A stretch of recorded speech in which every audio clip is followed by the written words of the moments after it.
This week we are marking the 75th anniversary of the terrible wildfires of 1947. In October of that year, over the same few days, major fires roared through the towns of Brownfield, Kennebunk, and Bar Harbor. 207's Don Kerrigan is here with more of a look back at the month Maine burned. Yeah, that was really a very hard time for Maine, and amazingly, those terrible fires all happened basically at the same time.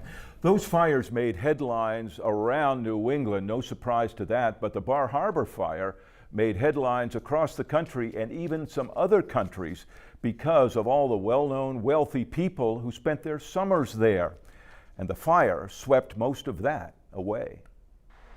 Some locals will call them the steps to nowhere, almost hidden from the cars that zoom by on busy Route 3. The worn stone steps are relics of a different era, all that remains of dozens of elegant summer homes, cottages that made Bar Harbor famous as a retreat for the rich.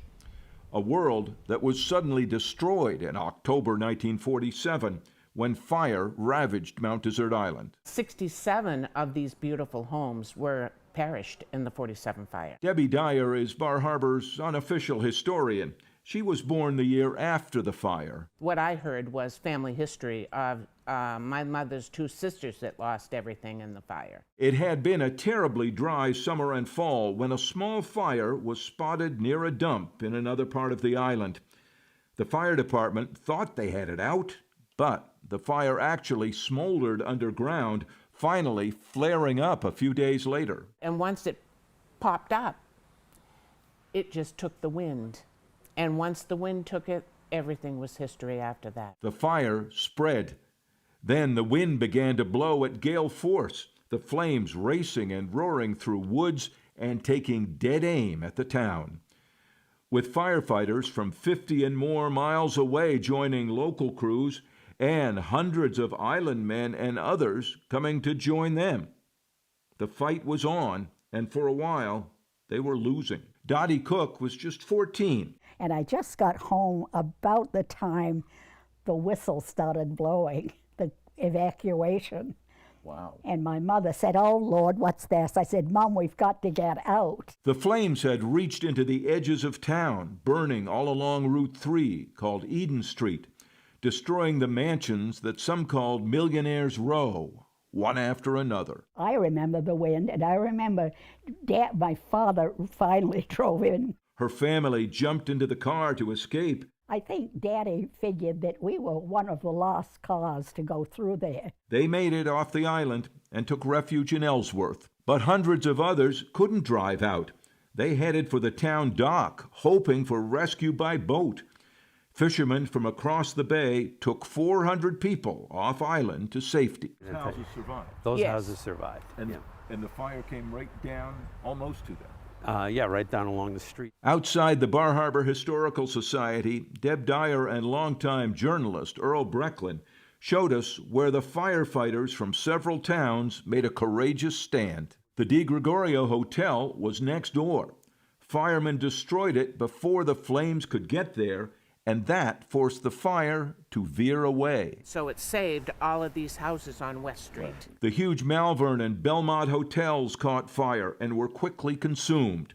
More than 100 local homes burned, but most of the village did not. At least 3 people had died, and while much was saved, the damage was still tremendous. But 17,000 acres burned during the 47 fire. Over 8,000 of those acres were in Bar Harbor alone. Dottie Cook says her family's home in town escaped the flames, but says coming back was a shock. It looked like a war, and we could see filming of the war, cities bombed out and chimneys with fireplaces with nothing else standing. When we drove back to Bar Harbor about a week afterwards, that's just what I saw. Deb Dyer says that for Bar Harbor as a town, it marked a turning point and a crisis. Because you see 67 of the palatial homes goes down, and also 100 year-round residents lose their homes. What has the town got for tax basis? The town had survived, but the summer cottage era was largely burned away. So Bar Harbor decided to rebuild itself for tourists. I think the resiliency of the town, I think when they're surrounded by a blackened landscape, and the first thought, that it may not have been the first thought, but the thought that occurs to them is let's encourage tourism. When you really didn't have a very pretty picture at that time.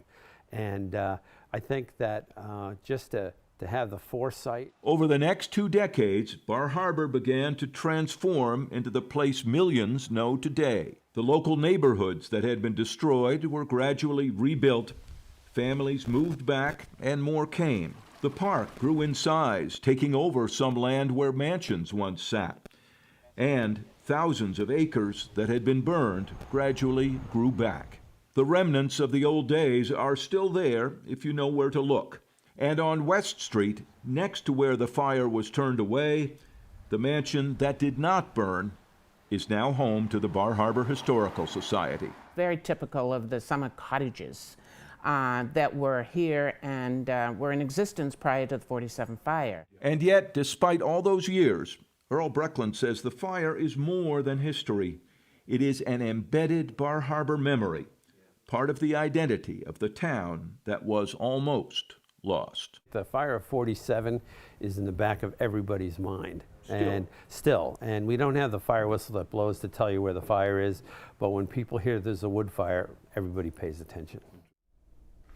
Those fires in that same week in October 1947 were by far the worst in any living memory in Maine.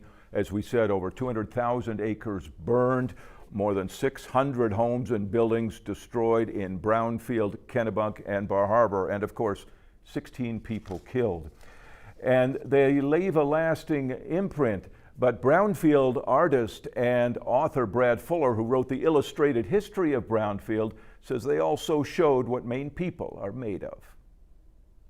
It's a story of courage. It's a story of renewal, and that's emblematic of New Englanders. Fortunately, Maine has not experienced anything like the 47 fires since then. Much has changed in those 75 years. Most towns have well-equipped local fire departments now, and the Maine Forest Service has special trucks and helicopters to battle woods fires. We still average more than 600 wildfires each year. Most are small, though larger ones do happen sometimes.